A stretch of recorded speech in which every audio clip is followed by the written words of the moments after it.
Welcome to this bonus listener question episode of the Traitors podcast. We have already recapped and discussed the key events in the finale of the Traitors UK Series 4 in our main episode, but now I am joined again by David Bloomberg to have a deep conversation about all of your thoughts and opinions and questions you have been sending us over the past few days. David, welcome back.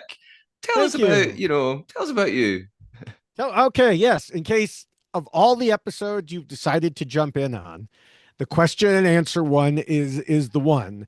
Yeah. In case you don't know me, yes, I have been covering reality TV for over 25 years. Basically, anywhere that there has been a place to cover reality TV, I have been there. So for more in depth, of course, we can talk about that later.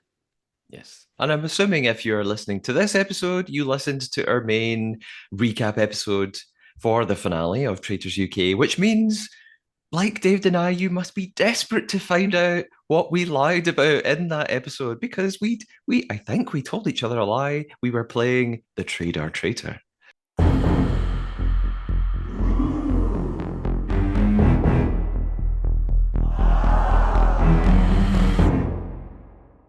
I don't even remember what my lie was now. I'm going to have to think about it. Is that your lie? No, that doesn't Are count. we It had still to be in the main playing it? episode. Yeah. Dang No, it. no, no. It's Okay. over. It's over. David, I have the magical shield right here. Oh, I'm going to hide it in my hands until I get to identical chests to properly play this game. Which hand do you think the shield is hidden in? Your right hand. This hand here. Yes. You are correct. I That could means tell you can because choose. you lifted your hands up and this one was slightly lower, so I could tell it had the weight in it. It was weighing down your hand there. It's very heavy. It's solid gold, Yes. so that would explain it. Well, Do I'm gonna you want to guess go first? first. I'm gonna go first because I really can't remember what my lie was. So I need to think about it, go back. I didn't think I'd have prepared, but that wasn't one thing that I prepared. I'm like, what did I lie about? I don't remember. Um, Unfortunately for your lie, I have a note. I can't really read what it says. I That's think, that's fortunate for my lie then, not yeah, unfortunate. I'm glad. yeah. I think it says, well, here's what it looks like it says. Luch Andrews, something, something, something. I believe it may actually say Louis Andrews. Did you tell something about a comedian? Oh, I said there's a comedian called Lou Sanders who seems to be Okay, friends with Luce. Stephen Yes. Yes, because Luce Lou was Andrews, in. Yes, yes. comedian at Stevens. That's what it says. See, I can read it after you tell me what it is. So Okay. that is what I'm guessing is your lie, that this comedian was not actually there. Uh, Interestingly, someone on YouTube also guessed that that was my lie to you because they thought I mentioned it in another podcast about a different contestant. I can reveal that was not my lie. Lou Ah, Sanders, the comedian, really was in Stephen's house. Like he knows okay. her somehow, and I don't know how. So that was actually true. She was there somehow. They're friends. My lie. No, I need to remember. Yeah, Oh, I see? do remember. I remember what my lie was. I said that I talked about a piece of music that was in the show called Arrival of the Birds, which is Yes. true. I said, oh, it's on my writing playlist, which is true. Someone on YouTube said, hi, Matthew, can you give us a link to your writing playlist? It sounds, and so I put it on YouTube in the comments. But I thought that might distract you and you would be preoccupied with that as the lie. So I Well, I snuck in did. a. That was the second Okay. one I have on here was Arrival of the Birds. Well, you can't see it. Well, Was the Arrival of the Birds song was my second guess for the lie, but that was my distraction technique because that was the truth. ah, But then I snuck in a lie right after it, and I sneakily said, "This is quite traitorous of me." I said, "Oh, I've got lots of pieces of music from film and TV on my playlist. Like I've got a couple of pieces from The Traitors." And actually, I don't have any Traitors music on it. It's so that I was don't my even lie. remember you saying that part. I just I don't even remember you saying the part about a couple pieces from the Traders. I may have been writing at the time, scribbling down Uh, "Arrival of the Birds" song. So I it that was totally my method. My method was yes, make him focus on yes, Arrival of the Birds, and then I'll yes. mention something else that he's not really listening to. Haha. So Traitors music's too intense. It's too. My writing playlist is a bit more chilled and Yeah. sort of profound, and it's not too You don't scary. have the hanging tree as one of your I inspirational don't. songs. I don't. David, I need to guess your lie. I think your lie was one of three things. It was either about your Spanish teacher in school and the handwriting, or I've just written here chat BCC, and you must have mentioned something that you had posted on that platform, and maybe you've pulled the double. You lied once before about which platform you posted something on, but maybe you'd done it again because he would think that I wouldn't think you'd done it again.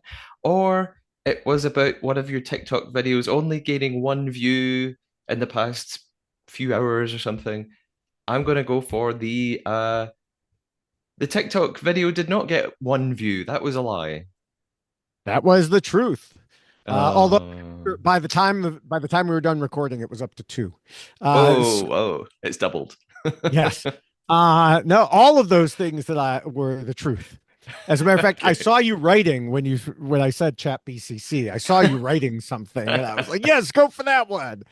Now, here's the problem. I wasn't lying when I just said I don't remember because I slipped it in and it was something very small and I'm rather embarrassed and this is why we can't ever do this again where we have multiple days because I cannot remember what my lie was. I need to go back and rewatch because A listener on YouTube has also guessed your lie. Someone on YouTube guessed it was you talked about the tie vote in Survivor when they draw a rock, yeah, and that that was maybe not your my lie lie was snuck either. in there. I was hoping that you would go for that. That was not my lie either. Um, Okay, that listeners, was you've got a Will. mission. Go back to the previous episode, find So David's embarrassed. lie. That's what you need to I'm do. so embarrassed. It was so good. I can't remember. And it's not like I could go back to my notes. Like I have my notes in front of me here, but this was another case where I forgot to put in a lie ahead of time. You'll need Um, to re-listen, David, and give us I another know. listener count. It is something really small. I know that. And it was Well, was it something near the end? Where we were it's a talking nice about, mystery that will continue on I and keep guess, people because listening until the next season. So you'll have to, listeners, you're just, going to have to come back and until David remembers.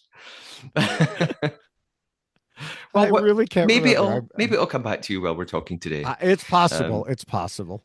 Whatever it was, you clearly fooled me because I did not guess it. So I it's, fooled it's still a myself. win. It's still a Yes. win, and you're it's so good you fooled yourself. Yeah. We have got a lot to talk about in this episode. We're going to talk a bit about Uncloaked. Normally we don't focus on it that much, but I really like watching the finale of Uncloaked, so I took just a few notes there and fun things that stood out to me, interesting things I thought it was worth mentioning, and then lots and lots of your thoughts, listeners. I've had emails, Instagram DMs, YouTube comments, voice notes, Spotify comments, all sorts. So we probably won't get through all of them here. We'll try our best, and if not, I will endeavour to reply to you. Give me a nudge if I don't, and I will respond to you. On my own. Before we talk about Uncloaked, it's just sort of a sad thing to mention. Really, really odd news that a few days after the final, the winner, Rachel, her mum, she announced that her mum had passed away. Really upsetting to see that. So, and a couple of listeners mentioned it and said, "Oh, this is just wanted to post a little comment because it's really sad, really horrible timing." So yeah, just thought it was worth mentioning it. It'd be weird not to talk about that. So really, really sad for Rachel. Yeah. I wondered because I saw that news before I watched Uncloaked. Mm, And the timing seemed to be like one day after Uncloaked or one day, yeah, it was, um, maybe it was two, but I do wonder if Rachel realized at the time, I mean, yeah, obviously maybe. she knew her mom was getting sicker, but throughout the whole series, she had said, I want to use the money to make memories with my mom. Yeah, yeah. And on Uncloaked, she said, make memories with my family. And so I wonder if she knew, that it was Yeah, it maybe. was coming. Yeah. Yeah, that could be the case. Really, really sad. So Mm-hmm. we've been thinking about Rachel. For Uncloaked, here were some things that I had noticed. I like seeing that the other players didn't know how the game ended, and we get a bit of their reaction. We didn't get much of it, but I think on social media, BBC Sounds have posted an extended version of the other players watching and reacting. And I know some people online will, like they did with celebrity traitors, will say it's fake, it's fake. They know who wins. They are pretending. I do not believe this cast are good enough actors to be fooling us. I believe they didn't know when they were watching it for the. I mean, they I might have mean, had you probably inclinations, but you for half this cast, you could have told them, and they still went to believe. So. right, exactly. So that was fun to watch. Claudia was there, of course, with Ed Gamble. She spoke about the bond between Rachel and Stephen and how they really protected one another throughout the game. And she was just so impressed that they stuck to their alliance from day one, as was I. And I really liked, she spoke about the church confessionals twist. Mm-hmm. And of course, Claudia wasn't there on screen for that, but she said she stayed up. She was watching on monitors. It was so excited. She didn't want to go away and leave. So she really is invested in the game. Right. We saw James and Roxy finding out the truth about who the traitors were, and James is, if possible, even more annoying than at the banishment. He does that weird, traitful, vengeful, Yeah. like Yeah. James just get on with it. Like it's not fun anymore. He does then guess that Rachel and Stephen are traitors with Faraz. I mean, at that point, there only are like five people left, and Yeah. it was nice to see that Roxy was sort of saying, "Oh, I'm sorry, I kept coming for you," and he's like, "Ah, it's fine." And he makes a good point when he says, "Do you know what? It kept me in the game, and it probably kept you in the game." So I think that is accurate. We had Jade talking about how she had Rachel as a suspect very early on, which was interesting. And several eliminated players we've seen across Uncloaked mention Rachel as a suspect. It really does just prove that A, that there's only so much we can see in the edit, but B, Mm-hmm. to me, it proved being a great traitor doesn't necessarily mean no one suspects you. That's probably impossible. Right. I think it means being able to swerve away from those suspicions and doing what you can to turn things around, move the votes towards others. And Rachel even says it in the episode. She said it's the art of distraction. It's anyone but me. And I guess that's Yeah. probably what she was great at. If people were naming her as a suspect, but it never led to anything, that's why she was so good. Faraz and Jack's reveals were like chalk and cheese. Faraz just is I have so sort no of idea what that effusive. means. I have no idea what Oh, that means. Like chalk and oh, cheese. it must be a British phrase. It means like day and night, black and white, completely Okay. opposite. I was No trying to idea what figure the out how chalk and cheese go together. I was like, I don't want chalk on my plate with cheese. I have no idea what the origin of that phrase is. It's just a phrase people use, like chalk and cheese, two totally different things. Faraz Yeah. is goes, oh, grandma's done me, and Jack and there's probably a lot more going on here. Jack just sort of goes, ah, Rachel, Stephen, whoa, like the most I mean, at that point, he was unexcited. the last one out, so it was kind of obvious. Yeah, He even said in his like final confessional, he said, "Oh, maybe Rachel and Steven are traitors, and we're working together the whole time." It's like, oh, yeah, well, it's about time. Of course, the worst thing he said, and I was about to post. By the time this is posted, my video on this will be up, where he said something to the effect of, "Well, I left with my honor. I kept my honor and integrity, or words to that effect." And so that's something. And I'm like, no, it's not. This is a game called The Traitors. yeah, Your honor is worth exactly zero, which is how much money you got. Congratulations. And I like Jack more or less, but I just get so annoyed with that attitude. Like, no, your yeah. honor is worthless here. It is a game about lying. Right, exactly. And it You sort of you are implies that the people who won like don't Right. have honor and Right. integrity. Like, no, they just played the game. They're not bad people, Yeah. Jack. You're Yeah. not better than them. Yeah. And Yeah. I mean, it's not like you were kept around because of your honor and integrity. You were kept around because you were clueless. Yeah. You Right. know? Yes, I knew that you would have those reactions, David. As did I. As did I. What I also noticed in And let Uncloaked. me also Yeah, just yeah, yeah. say, sorry, let me also add this sort of thing also encourages the jerks online who are attacking Rachel for playing the game. Yeah, sure, exactly. It's like, Yeah, no, it's the exact opposite. Jack is the one, not, I mean, people should not be attacking him, don't get me wrong. But if you want to call anyone out for poor gameplay, it's Jack, not yeah, Rachel. Rachel played well. yeah, exactly. And a couple of our listener comments are about the way that the players are being perceived Mm-hmm. post show. I like that Harriet acknowledged Rachel as the master. You know, she's not bitter about it. She's not. She just sort of was like, "These guys are amazing. They played brilliantly. Well done." Like, no, Mm-hmm. there's no hard feelings there. And the finalists, they finally we talked a bit about this on the pod when Rachel made that slip up and said, "If I was a faithful," Yeah, they really didn't notice. They were all no. preoccupied.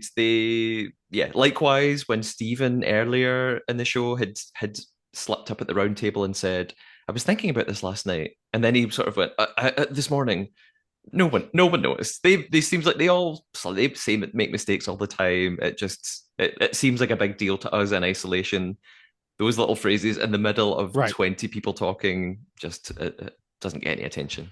I mean, And also though, I mean, without giving anything away on Traders US, it does, a slip up like that does play a major role this season. yeah, it can have the So opposite that, effect. yeah, there are times when, and I think it's usually very early in this. We've seen it before in other seasons too. Right.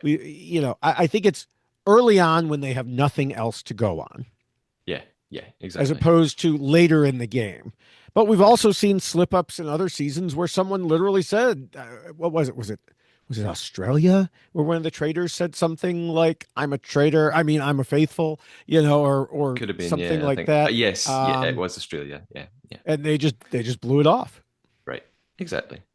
The last point that I had that I really liked was, well, a couple of things. The finalists say that they really didn't ever see Stephen and Rachel spending a lot of time together. Mm-hmm. And Rachel replies to Faraz just by saying, "Not bad for a grandma." Because he just at the age of 42, he kept Yeah, oh, calling her yeah. grandma all the Yeah. time. So that was fun.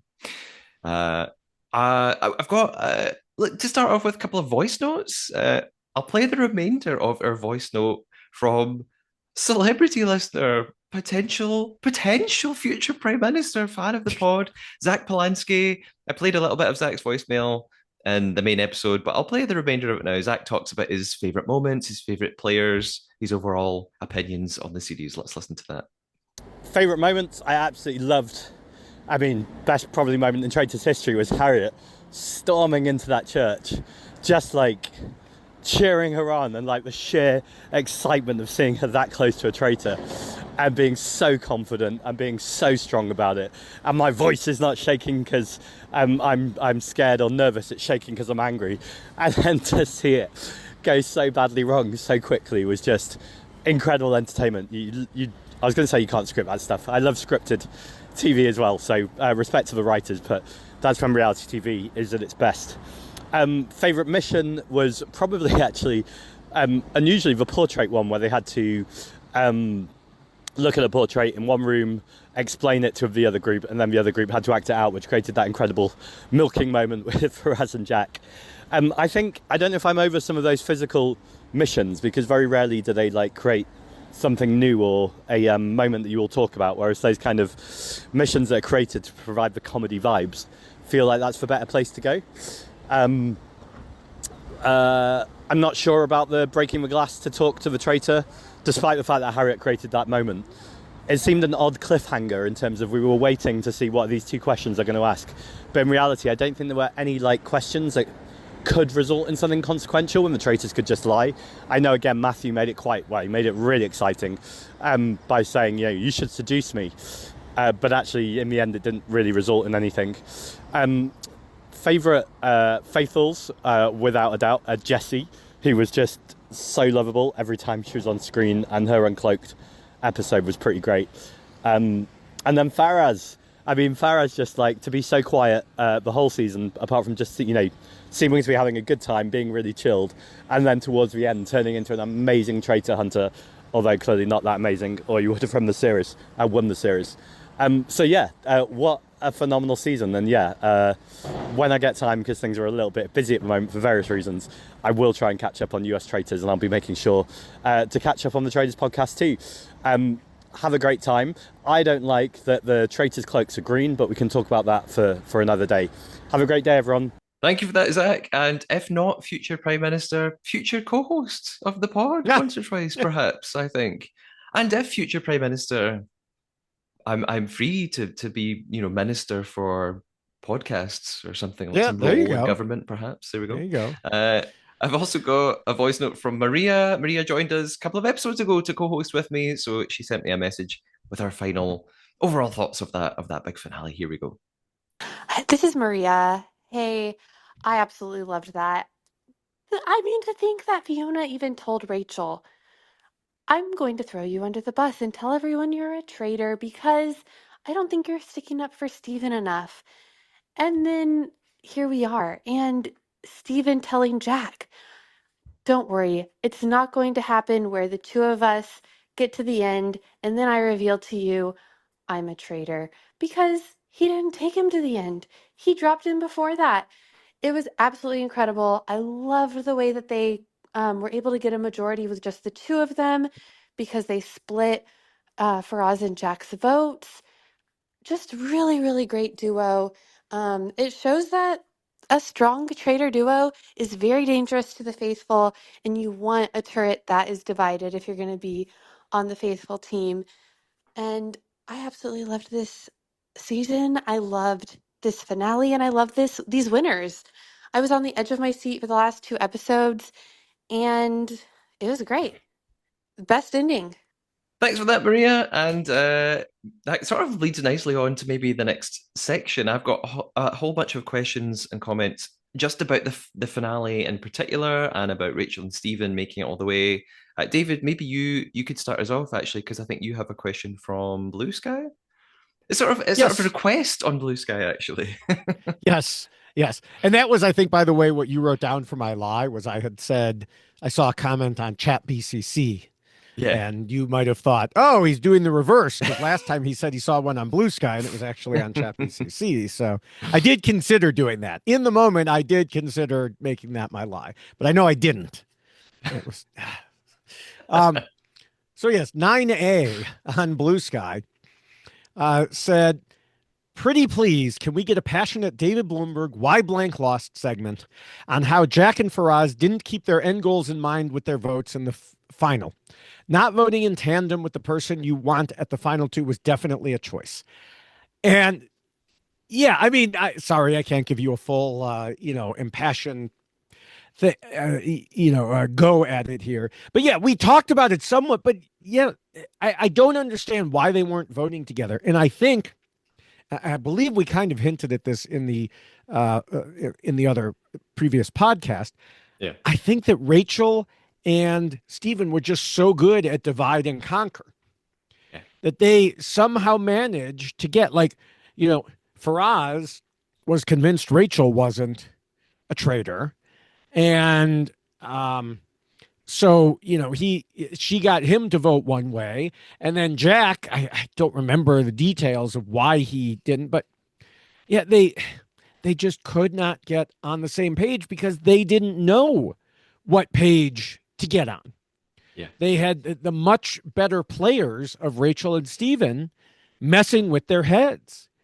And I mean, part of it is, like we said, Faraz made this decision that there was no way Rachel could be a traitor because she also wanted to rub in their faces, that she was a faithful. And as I said last podcast. Yeah, there's no way she could pretend that. That obviously had to be real.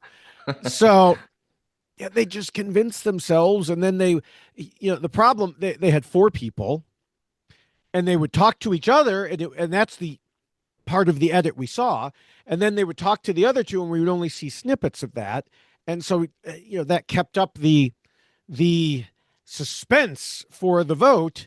And yeah, when they didn't even vote together, I was shocked too. But we just have to go back and look, and they were absolutely 100% bamboozled in terms of how to vote. And yeah, they did it to themselves too by just not sticking to their guns. Yeah, even if Faraz did think Rachel was a faithful now, it kind of didn't matter. He surely knew that Jack was stuck on it. That's what he was going to do. And Faraz wanted just to be him and Jack anyway. Mm-hmm. He should have just voted out Rachel, even if he didn't think she was a Right. traitor. Stick with and Jack was so caught up in the James banishment that he was sort of now desperate to get rid of Rachel because he was so convinced I shouldn't have changed. I shouldn't have changed. Right. So I wonder, Faraz maybe just should have read that and thought he's not going to change. I'm going to have to do what Jack's doing. But hey, Well, except I think he believed that Rachel was voting. was going to vote with him. Yeah, yeah. So he didn't think he had to change. Yeah. Jack's mind necessarily. Yeah. So why bother? Let Jack stay focused on Rachel. Yeah. Use Rachel for this vote, and then vote with Jack for the next vote. You've got a 2-1 majority at that point. But Yes. that's making the assumption that you have a good read on everyone, which he hadn't had the entire time. So I'm not sure why he thought he did at the end. Right. Yeah. There we go. I have a comment from Stacey on Instagram who said, all the discourse online is how Rachel is the best traitor ever. I just don't agree. I think she made mistakes, but dealt with it really well. The only suspicion of Stephen was circumstantial. However, they did show him to be more stressed and emotional. Ultimately, it made him look more faithful. Since this is more of a social game than a strategic game, that's a debate. That's a controversial statement, Stacey. Yes. I think he did a better job, but I realize this is a minority opinion. And to follow that up, on the same lines, I have another voice message. This is from Nick. Nick, I know pretty well. I used to work with Nick. Nick works in TV. He's a producer. Let's hear Nick's question to us. What a final, Matthew. It's Nick. I finished watching it about 20 minutes ago, and I am honestly still reeling. I heard that you were recording one final listener Q&A, so I thought I would just fling this in because I would love to get your thoughts on it. I've spent the whole series saying that Rachel was the one playing a blinder and Stephen was massively benefiting from just following along in her slipstream. And then I've spent the last couple of episodes feeling like Rachel left herself really exposed with no one to back her up and no one to turn to, and actually really needing Stephen to keep her in the game. So my question is this. Who played the better game? Was it Rachel or was it Stephen? And I'm actually going to give you a third option. Did they both just play different games? And did they need each other? And are we calling them equally good players? Who's going to be remembered as the better player out of the two of them? Thanks so much for all your podcast efforts, Matthew. I've been greatly enjoying it, and I'm going to really enjoy listening to your final series debrief. Thanks, mate. Bye. Thank you for that, Nick. Great question. Yes, to probably the biggest question here: who is the ultimate traitor? Is it Rachel? Is it Stephen? And Nick's asking, who will be remembered as the great traitor from this series? My feeling all the way has been that Rachel has shown herself to be incredible. I've reevaluated Stephen towards the end of the series. I sort of thought that Rachel was protecting him a lot of the way and helping him but then he came into his own towards the end. And I would agree with Stacey that maybe Stephen had a great social game. He was incredibly popular and everyone liked him. Rachel was left with no really close allies. I think, who knows? I think Rachel will be remembered as the stronger traitor. Yeah, I I don't know what think you think, David. I think Rachel will be remembered that way, but that doesn't necessarily make it true. Sure. I think they needed each other Yeah. because there were a number of times when a different person in Steven's position would have knocked out Rachel, up to and including the final vote. Yeah. So I think they are certainly the best traitorous duo, but they needed each other because Rachel was literally a coin flip from being eliminated. Yeah. I mean, it was random luck that she wasn't. And like I said, Steven, there were so many times when he was like, I could get all the money by doing this. I could get all the money by doing this. But it was the type of person he was. Like if that had been Hugo, if Hugo had still been there, Rachel would have been gone. Yeah. Hugo's taking all that money. And so Rachel needed Steven. Well, yeah. Rachel needed the Steven. Yeah. For them to make it together, for her to make it. Yeah. She could not have made it to the end without a Steven. It just couldn't have happened. Yeah. And did Steven need a Rachel? In some ways, yes, also. Because I think a lot of other people would have seen the way he was acting and been like, ooh, I need to get rid of him before he turns on me, which is something we see often. Yeah. And because of his emotions being at the forefront, she could have interpreted that to say he is going to turn on me. Now, like you said, she didn't really have any other allies. She was stuck with him at that point. Yeah. So I think it's a situation where they needed each other. I think either of them playing alone or playing with different types of people could well have lost. Yeah. Even though Rachel really could have just, if she had left with the chest of chance, then maybe we would be saying, oh, she was so great up until this point, but she didn't win, so she can't be the greatest. Right. So yes, it was a 50-50 chance that she stayed in for the final episode. But what I will say is I was so impressed with how she then continued. I in the next couple of questions are kind of about this. I just assumed even if she survives, she's gone.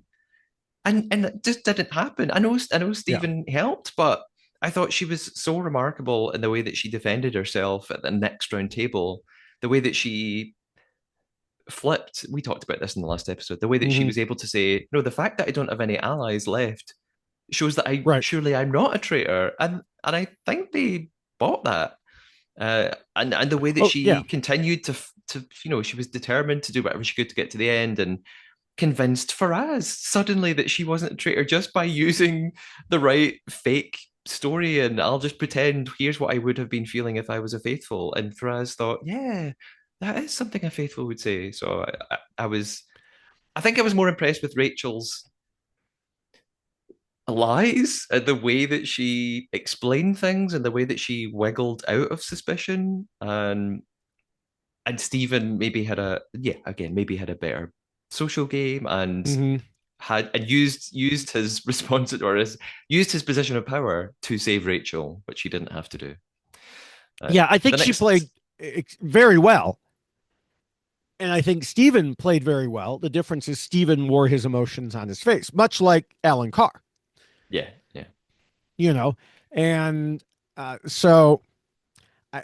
just very different types of play. And I think they needed each other. Now, can we say for sure that, it would, things would have been so different if it had been someone other than Stephen, that it's hard to go, wind back time and say, oh, well, it would have been like this or it wouldn't have been like that. It's just so rare to see two traitors get to the end like that.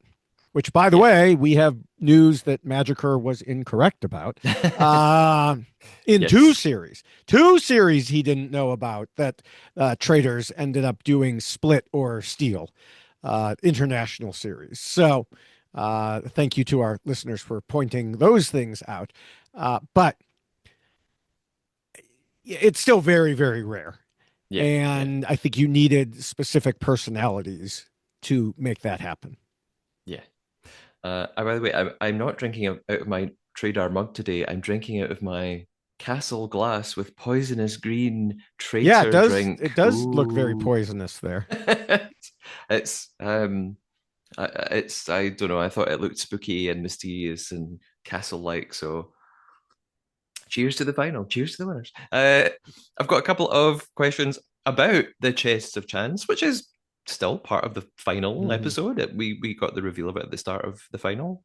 Um, so this is from Tom on Spotify, who said, "Is it a coincidence that all three times we've seen a player lose the chest of chance, this David in Celebrity Traitors, Reese, and then Rachel in this series, they've not then been banished immediately after. Reese was murdered, so he couldn't be banished. Although it seemed like Reese, everyone that night decided he was so emotional that convinced them that he was a faithful and he wasn't going to be banished, Mhm. which is probably why the traitors then murdered him. Right.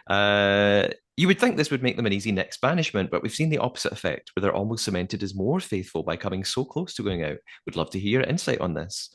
And now I've also got a message from Tom on Instagram, and I don't know if this is the same Tom from Spotify. So someone called Tom has also sent a question about Chest of Chance, saying, "What do you predict would have happened in the rest of the episode if Rachel had been banished by the Chest of Chance?"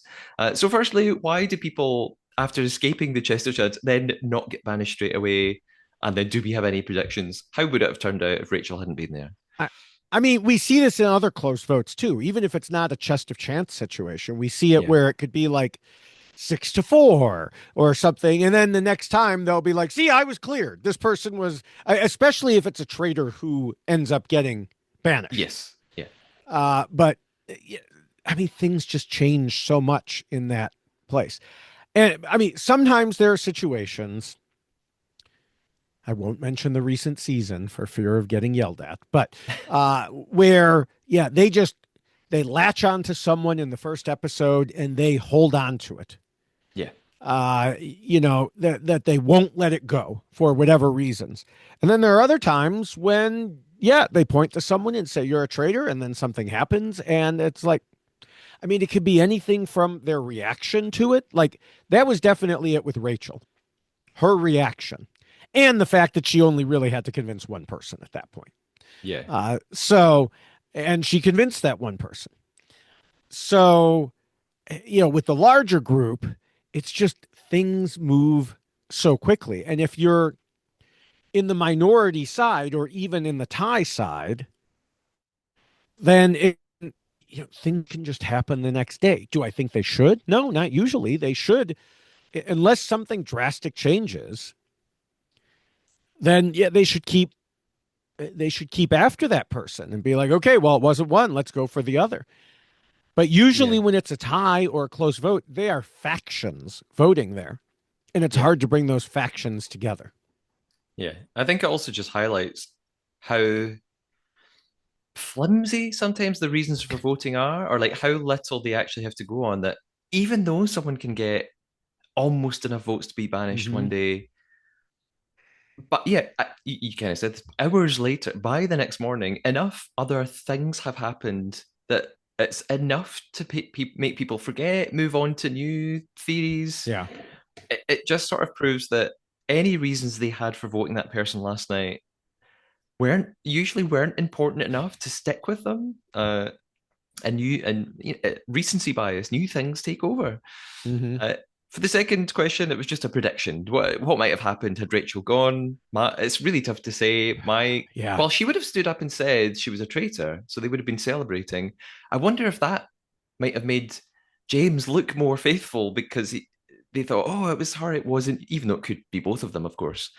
I wonder if James actually might have stuck around a bit longer. I think Jade was going to get banished no matter what. She had always had suspicion on her. and James was so convinced that Stephen was a faithful. Yeah, I think Steven I still wondered, makes it to the end. yeah, I thought Stephen is still going all the way to the end. It's just a case of whether Faraz convinced whoever was left to vote him Mhm. out, or if Stephen convinced whoever was left not to vote him out. I think that's what it Yeah. would have come down to.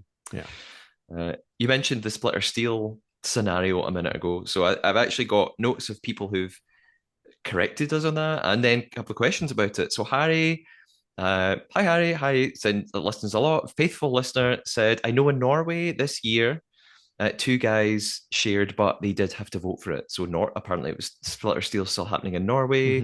Mhm. Miriam on Instagram reckons they're still using it in the Netherlands, and Kat on YouTube mentioned the Polish season, the second Polish season of the Traitors. Yes, it ended up with a splitter steel scenario at the You're end. spoiling it for all the people who are going to listen to the Polish season Sorry. and the Norway season. Well, I didn't say how it turns out. I think You did the for second. Norway. Well. Second. No, I'm joking. If you're I going mean, to listen to Norway, you would have done I it mean, already. yeah, I mentioned the person, and this was the comment on Chat BCC. I mentioned the person who said very emphatically, no, that has not been part of the series. And then I couldn't figure out if they were quoting something, and I still don't know to this day if they were quoting something or just putting their own. But that kind of indicates that, no, sorry, that's not the case. That in fact, other versions are continuing to do it. I think Right. it more points towards what I was saying, that there's no way, the BBC was going to have a show end their most popular, or one of their most popular shows, if not the most popular show, end with nobody winning. They're just Exactly. not going to risk that. Yeah, and I don't. I saw an advert, I think just today on Instagram, for the third season of Traitors Poland about to begin. So Mhm. the second one, I'm assuming, was only last year, so that is still quite recent that they are using Right. it. A couple of emails about Splitter Steel. This is from Zyker. Zyker says, I know you and Magiker said in a recent episode that you preferred there being no Splitter Steel, but I personally strongly believe that there should be. Having no Splitter Steel significantly reduces paranoia between fellow traitors as they head to the end game, since it becomes obvious now that the correct strategy is just to stick together. This makes it significantly more likely that the traitors win in a game that's already designed to favour the traitors. However, Cat Jean on Spotify has an opposing view to that, and I think I like Cat Jean's way of thinking. That is, I'm glad we don't see the sharer steal, but I feel like in essence that is kind of what happened in the last four, especially with Rachel being pretty certain Faraz was voting for Stephen, and Stephen Mhm. had to know there was a vote out there for Rachel. I know there was a possibility of a tie if they had done, but they each had the opportunity to get the other out and didn't. So, like in essence, it was a Right. splitter And steal. that's, Like yeah, you didn't need to that, do it again after that. right. That's what I was going to say, actually, after the first Zeipker's comment. Cat Jean pretty much took the words out of my mouth there, that, yeah, y- they didn't have to do it because Stephen could have knocked her out at any time. And I guess Rachel could have too, although it was in more Stephen's interest because he actually, I think, could have made it to the end there. But even all the way at the very end, what didn't I presume that Jack voted Rachel. So, he knew that that was going to happen. All he had to do was switch his vote. Right. Now, the one time that there was a splitter steal that we know of that went the bad way, deserved it. It was totally deserved, by all, well, not all involved. One person who came in and did it, they're the hero. Even though they ended up getting nothing, they ended up being the hero by taking Right. away from the person who were sure they were going to get something the whole time. So, Yes. so yeah, I I don't mind it being gone. I don't like to watch a whole show usually, except in that one situation, for nobody to get anything. So I can totally understand that. And can you imagine what the Guardian articles would have looked like if they had done Splitter Steel and gotten nothing? I mean, the Yeah. Guardian articles already were hating on the traders for literally no reason. I don't know. They had two writers who just decided to go against who don't understand the show, didn't remember how the first season was or what happened in the first season, and put forth their thoughts as if they were the words on high from God. And I was just like, you need to go watch Teletubbies then, because you're not cut out for this. Just go away. You don't deserve a column. Like, go away. Yeah, a few people have sent me links to those articles. There was Mhm. also an article in, I think, the Telegraph that was kind of tearing apart the traitors and saying oh, it's had its moment, it's over, it's peaked, it's done. And I just Yeah, think it's peaked with you're nine reading the point room. some million Yeah, I viewers. think read the room. Like people are enjoying the show. It's bringing us all together. What like I feel like they are being controversial for the sake of it, and Yeah, actually they're kind of just looking like the odd ones out that yeah, most people. I often feel like the people who criticize it are actually people who don't even watch it, and they think it's. A lot of people say, "I don't watch that. I hate reality TV." And hmm, I think they think it's something else. I think they think it's Love Island or Big Brother UK. That's just people having arguments and being horrible to each other and having romances. And I think some people who don't watch it don't really get what the show is and make assumptions well, about and it yeah, and it sometimes. was clear that even if this person did watch it, which if they hate it so much, they shouldn't watch it, but even this person, they forgot about some of the truly bad things that happened in season one of the Yeah. Traitors UK. And they acted like I responded to someone on Blue Sky, actually one of the people who worked on the Genius game, was posting about this, and I said it's the good old days phenomenon. Yeah. Anything that happened in the past is better than today. So season one was so much better, than now, because it was all this and that and the other thing. It was all love and sunshine. No, it wasn't. It absolutely was not. No, not at all. So yeah, Yeah. Yeah, there was a contestant called John on season one who was universally, I would say, unliked and was pretty unpleasant in there. And there were all sorts of arguments breaking out regularly. right. So yeah. Next couple of questions I have are about the missions in the show, which we talked a little about last time. We sort of our general opinion was Yes. fun, but feel a bit pointless, especially in the last episode when they always Mhm. seem to win. So I first of all have a voice note, and this is from Holly, and Holly has sent us messages before as a loyal listener. Let's hear Holly. Hi, Matthew and David. I love the podcast. I just wanted to say about the topic of potentially having older players reach some of the missions that maybe seem like they'd be a little bit physically challenging. I feel like maybe we saw an example of this on the Celebrity Traitors when Celia Imrie got to a um, mission near the end where they had to cross a bridge, and what they did was they created two roles. There was each person that crossed the bridge had another person that was kind of there on the side of the bridge to, like, all they had to do was like catch the money. Like someone had to throw them the money and they had to catch the money. And I remember saying to my boyfriend at the time, I feel like they've added that role so that Celia can have a role in this. And maybe if it wasn't her that had got to the end, maybe everybody would have had to cross the bridge or something. Anyway, just a thought I had based on what you were saying. Thank you so much.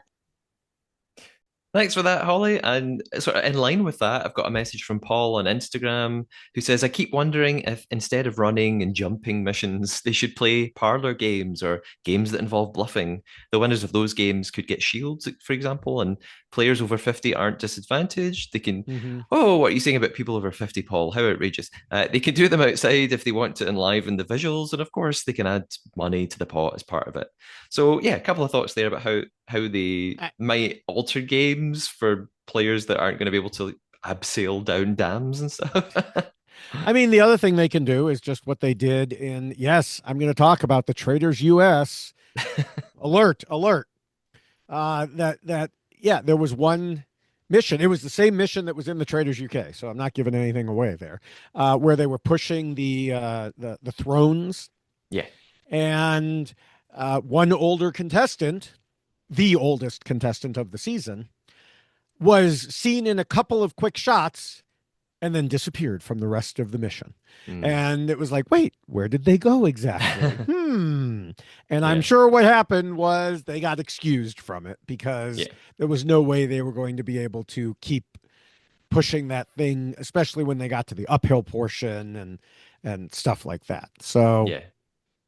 yeah, I, I mean, I think that's fine to just excuse them if they can't do it. Yeah. And I think I'm glad that Holly sent that example. I had forgotten Mhm. about Celia Imrie and the bridge, and they worked in pairs, and one member of the Right. pair was just shouting encouragement. So I think they'll plan out missions to be visually exciting and big spectacles and large scale. But yeah, I'm sure they've thought about this and that they will have ways to adjust them so that if there's a player who can't really take part, they'll either just not take part or they'll give them a role that isn't that demanding. Right. Like you get to navigate the speedboat, or you're gonna be the encouragement person. You're gonna be down the bottom and you have to take the bag Wasn't and run to the wasn't what helicopter with it or whatever. Yeah, last season, wasn't there someone who could not get on the helicopter at the final mission? I think there was, and so they just did sort of pairs, and then there was one No, person left out, so they just yeah, they were the stayed at the caller or something like drop yeah. now or something like that. I think it might have been Charlotte, the fake Welsh Charlotte, perhaps, and she just, for whatever reason, didn't go. Like Yeah, maybe she just had a mind-numbing fear of going in the right, helicopter, and they just couldn't do it. Yeah, so they had someone just on the radio do. right. So I think they would just work in things like that. And I think Paul's suggestion that sometimes it might be nice to have Yes. a range, go from a big, huge physical task to a parlor game. They do that a I bit mean, more, I feel they like, do. They in have the chessboard. yeah, I guess. So Um, I feel like in Canada and New Zealand, they do more where they sort of sit around a table in a room and have something that's a bit more like, in India, they had a task where it was some people in one room, some people in another room. You've got a phone. Are you going to press the button or not press the button? And oh anyone could yeah, take part in that. So that yeah. sort of thing might be good to introduce to. Another just final comment on missions. This is from Kika or Kaika, Kika on YouTube. I'd like to speak up in defense of the missions. I know I'm in the minority here, but I genuinely enjoy them, and I wish I could participate in challenges and games like this. It looks really fun and not something you get to do much as an adult. I really like watching shows like Jeux sans frontières, which I think means Games Without Borders, and Les Clés de Fort Yes. Boyard, the Keys of Fort Boyard. We had Fort Boyard in the UK as well. In The the only reason 90s, I know what games without well, you say games without borders. or There's a Peter Gabriel song, "Games Without Frontiers," and oh, okay, okay. he sings part of it in French, that part of it in Okay. French. So I know Okay, that. there we go. See, and we're not even doing the lying portion now. So No, that's true. Uh, Kika says, nowadays, I'm a big fan of Taskmaster, escape rooms, board games. I also believe the missions have a big role in the show, and not just the ones with shields or players making judgments about each other. We talked about this a little before. Mhm. It's the necessary team building and bonding experience which makes the players like and trust each other as people and makes it harder for them to not let emotions get in the way. So there we go. At least some people do appreciate I the mean, missions. and the players say that too. They appreciate because otherwise they'd just be sitting in the house all day, and this breaks it up. Now some of them don't appreciate. The housewives don't like in U.S. don't like having to go get all muddy, and which some people have said that's the fun part watching them. I've seen some comments like that's what makes watching the US version to them more fun is you get to see these people who normally are all dressed up in their finest and attending dinners and they're digging around in a muddy fountain for coins or something like that, whereas when the quote unquote regular people do it on UK, they're just like, okay, that doesn't do anything for me. Yeah. So yeah, everybody has their own thoughts on the missions. I think our main thing is not to speak for you, but I'm going to speak for you. If you're going to have a mission, make it mean something. And that was Yeah. the thing. We knew that they were going to succeed in the final mission. Right. So, Yes, exactly. You've said all. I don't need to say anymore. Yeah. But thanks for that, Kika or Kika. I've got just a couple of last comments. I think we can fit in all about casting contestants, how we see them. I'll start with a voice note, and this is an anonymous voice note because They haven't left their name and they don't say their name in the message, but it made me laugh. So I'm gonna play it here. Here we go. Hey, Matthew and co-host. I want to start by joining in the praise for your podcast and the wonderful in-depth coverage of this phenomenon that is the Traitors. And I've really been enjoying these last bonus Q&A episodes as well. But I have a question. What's happened with the contestant or player interviews they used to do? They were really the highlight for me, getting those behind-the-scenes details. So I wish... Actually, I think I can speak for all This goes really weird, okay?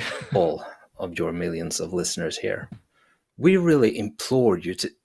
No, actually, you know what? We demand that you get interviews with Stephen, with Rachel, with Jonathan Ross, and Alan Carr immediately.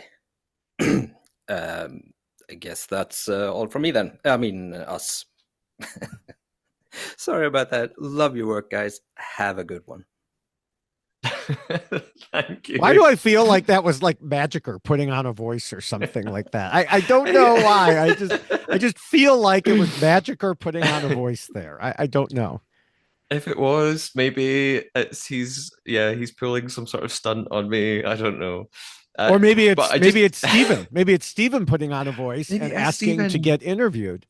Exactly. To answer the question, I have tried my best. It is really difficult to get anywhere with the Traitors UK contestants are all under the care of a PR company who are very protective and very selective about what they do. I've reached out many times and to be honest, just don't get a response, which is a shame. I can't believe you couldn't get Alan Carr.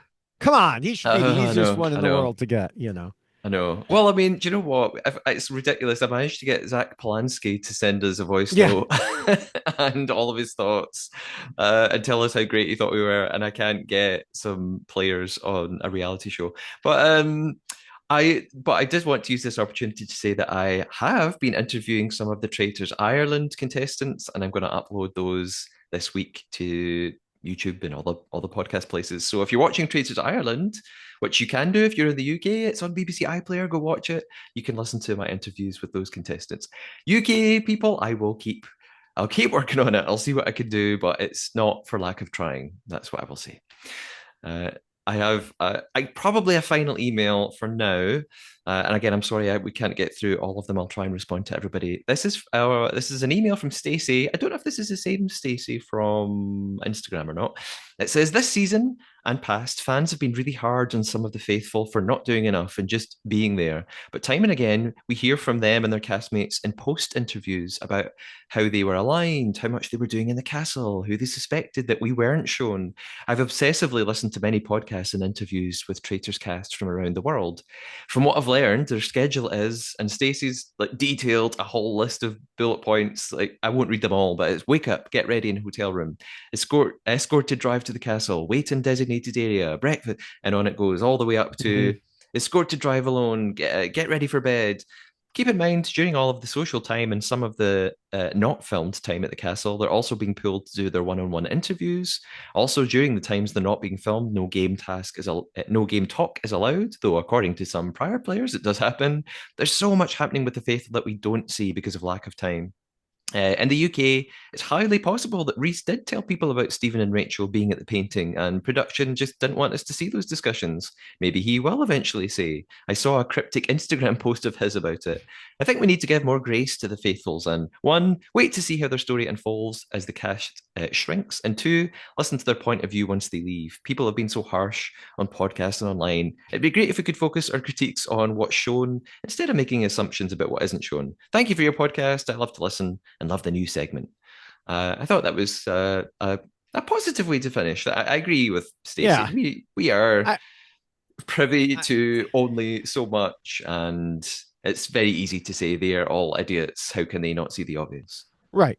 And some of them are. But I will say a couple things. One, Reese did say on Uncloaked that no, he never brought it up.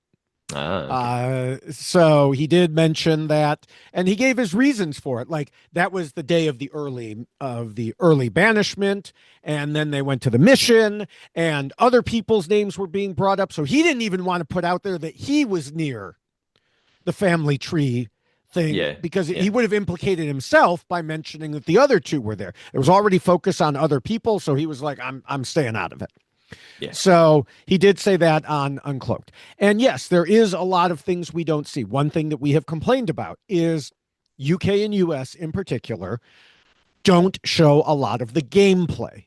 Yeah. The gameplay of a faithful, getting close to a traitor so that they can try to use that to their advantage and get further in the game. We don't see a lot of that. We see it in Canada.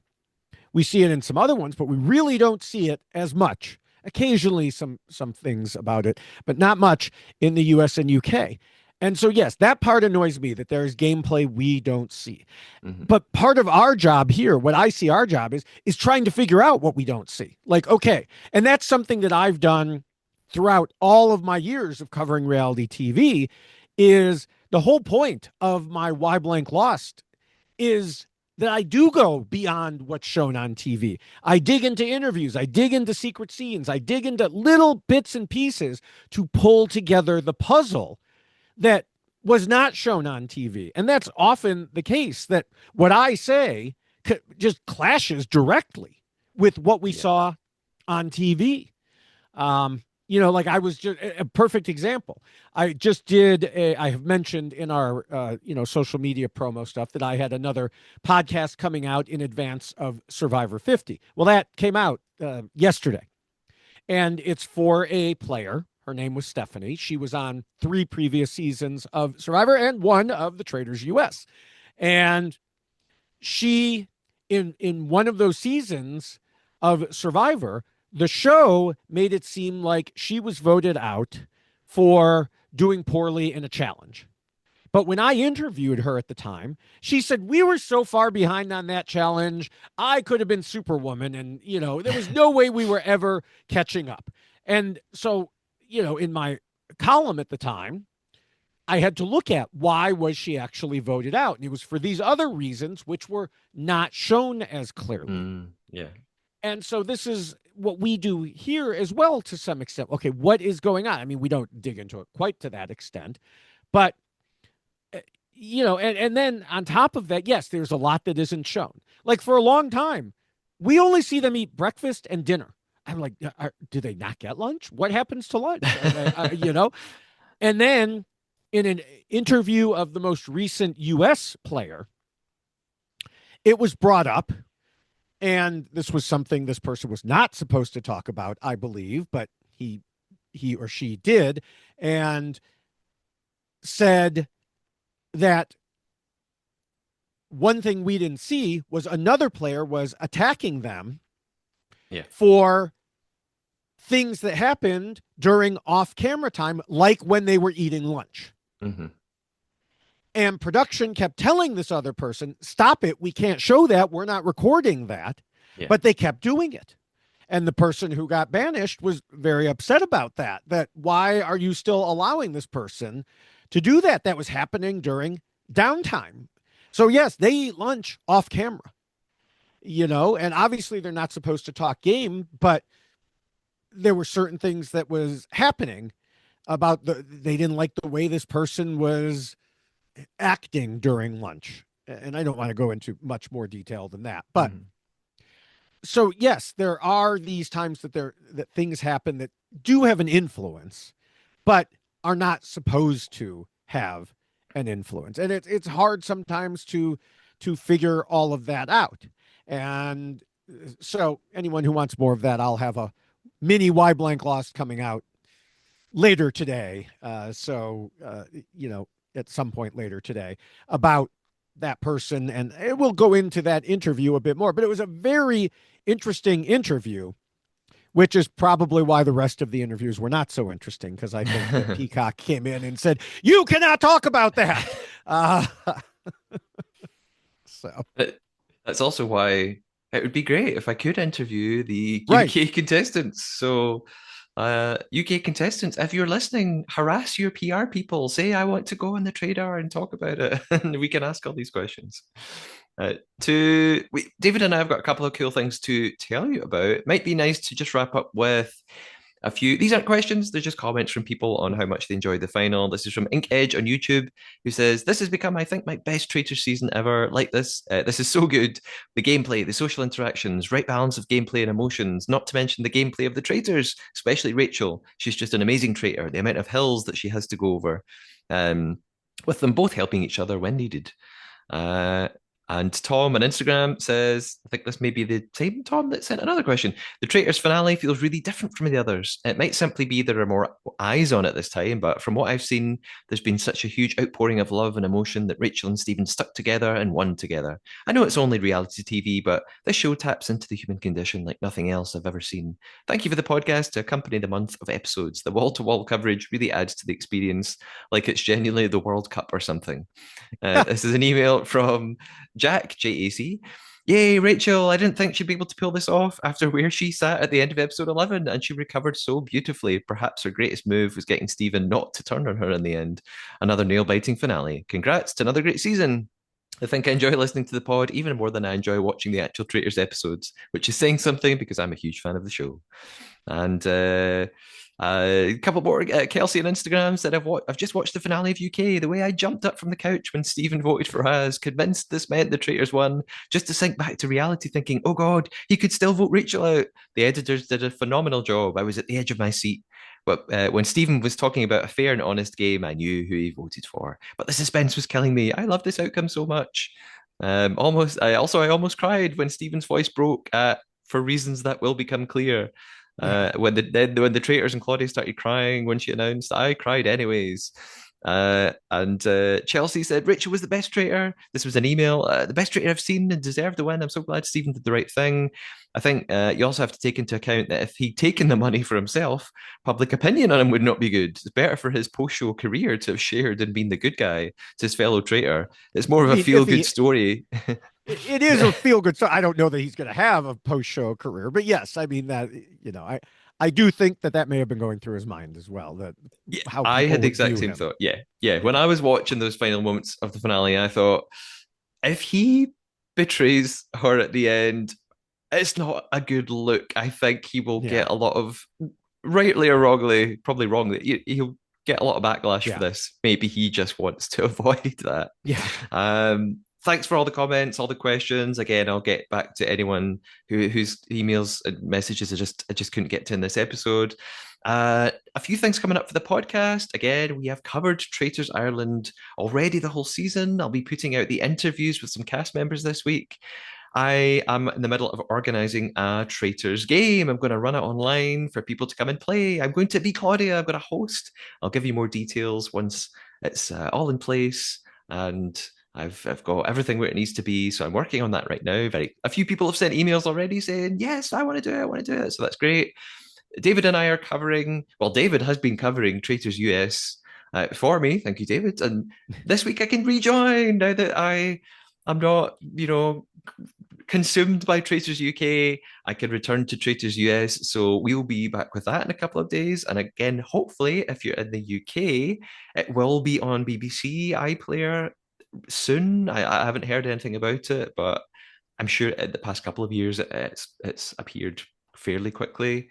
And anyone listening in the US, you're already watching it. So I'll be back for the next episode with David. At the end of this episode of the podcast, I kind of meant to do it on the previous episode and forgot. I'll do what I did last year, I think, because I watched the final at a live screening with lots of people. I took lots of little videos of reactions of the most important moments. I'll put a little compilation together. So maybe on the YouTube version of this episode of the pod, I'll put that right at the end and you can see all the great crowd reactions. It's really good fun. David, you mentioned Why Blank Lost a minute ago. You've mentioned Survivor. Maybe remind us again what you're covering right now and where we can find you. Yeah, I mean, mostly here. Obviously, that will, cut down to just one or maybe two podcasts a week. If we get enough questions for the Traitors US, we can do a special podcast like this. We haven't to this point. UK people, I mean, this is a UK based podcast. These are UK people, so they're much more into sending in questions, I think. But if we can get them for the US, we can do this as well. But in the meantime, yes, I will be back, as you said, with you on all of the rest of the Traitors US podcasts and talking about Traitors US. And I've one more Traitors UK video that I mentioned to go up on my TikTok and YouTube. Yes, TikTok it's getting back to normal. It's not there yet, but it's getting back. I'm at David Bloomberg TV. And yes, I'm still doing the mini Why Blank Lost episodes there about the Traitors US. I had intended to do those right away after each episode, but sometimes people are being interviewed on Fridays and sometimes on Mondays. And so for the same reasons that I mentioned, I need to wait till the interviews come out to find out some things that perhaps we didn't see. Mm-hmm. And so I do the listening to the interviews so that people don't necessarily have to if they don't want to, and I can just pull out the interesting tidbits. Also, I will be transitioning to regular Why Blank Lost podcasts for Survivor 50 coming up in a little less than a month, actually, because we'll probably start having preview podcasts. Normally we only do one, but there are 24 players this time, so we may break that up. I have not talked to my co-host about that yet, but that should be in a couple weeks. The official player bios came out just today, and so of course we know them all since they're all returning players, but I'm waiting for the pregame interviews before we decide what we're doing with that. But of course those are all on RHAP. And in the meantime, I also have videos on things like Beast Games, and I will have more looking forward to Survivor 50.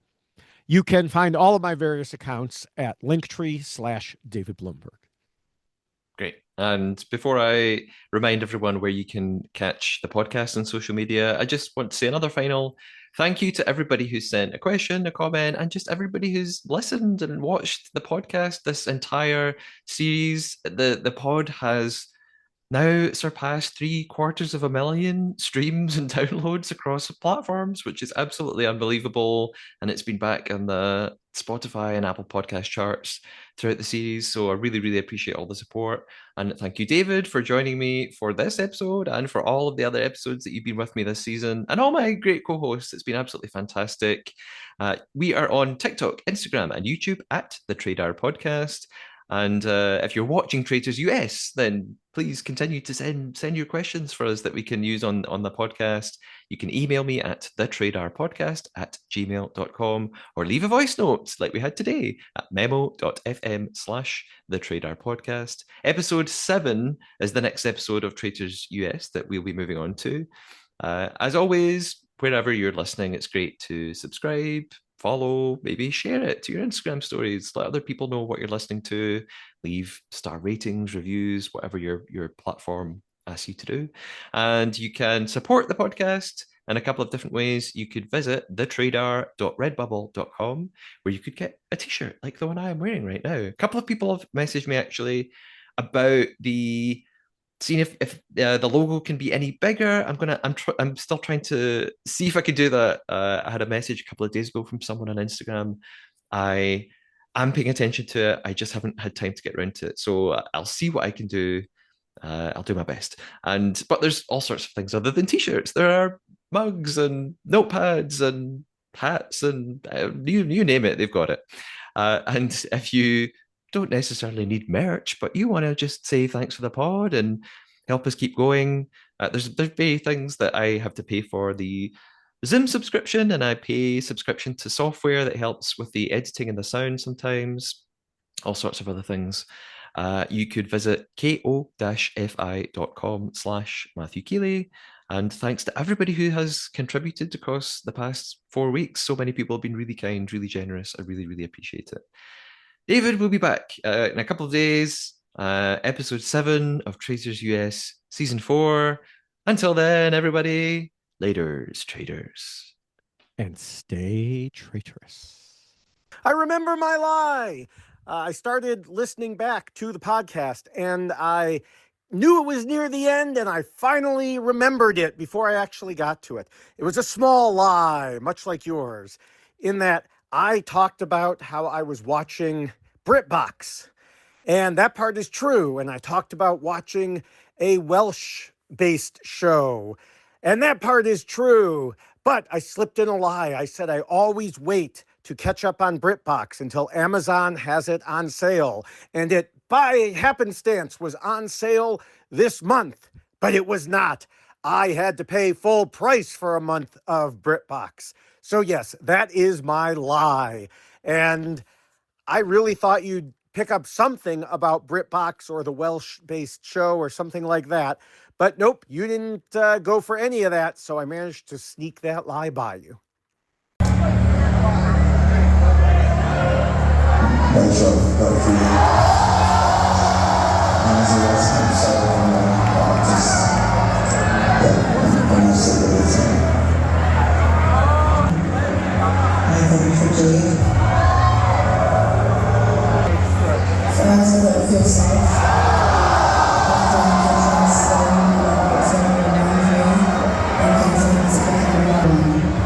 For reasons aforementioned, my work was self-care.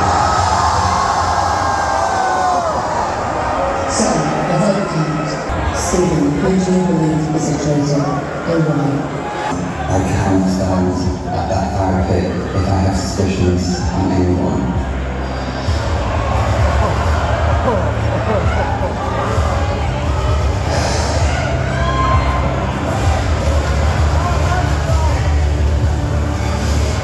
I'm so sorry. James,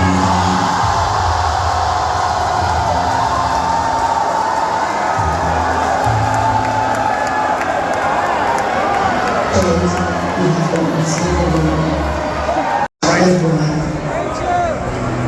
I vote Stephen.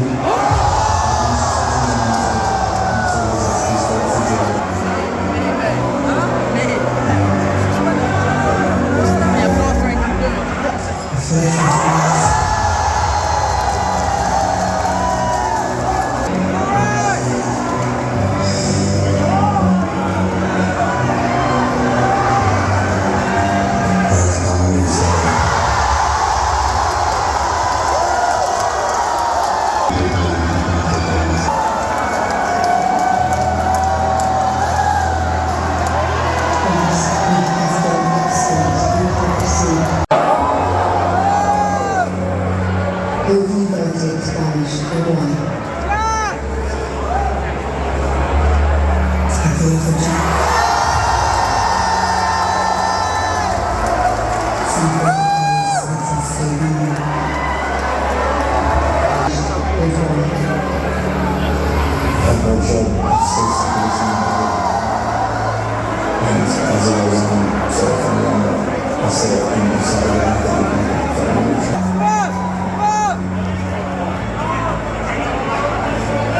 And so the reasons that will become clear.